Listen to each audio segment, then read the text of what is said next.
options there are T1, you have high-speed cable. Fiber optics is one of the biggest and fastest ones that you could do.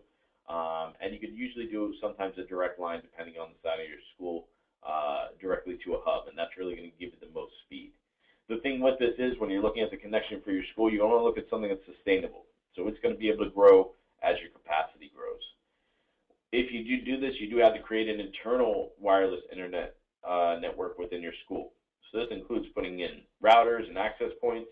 It's very important, too, when looking at those routers and access points, that they're able to handle the capacity of the students that will be on them, as well as they're able to handle the speed that's coming into your school. Very often we see the people sometimes make the mistake. They get a very fast connection coming in from their cable provider or their internet provider, but then they buy access points that aren't able to handle that speed or workload. So you may be spending money in an area where it looks like, hey, I keep upgrading my connection, but my students are still getting dropped, my teachers can't connect. It's because your routers and access points aren't as able to handle the speed that needs to be put into them. The next thing is security.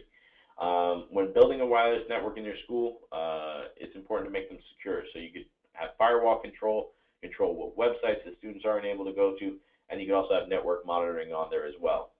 This is important because you're going to be running multiple systems off this network possibly. Your students, your teachers, some of your gradebook programs, so very important to have those different securities in there.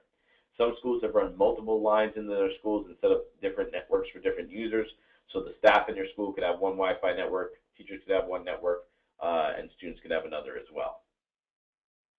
Some of the pros of going with the wireless internet is it's a contained network, so it's very easy to control.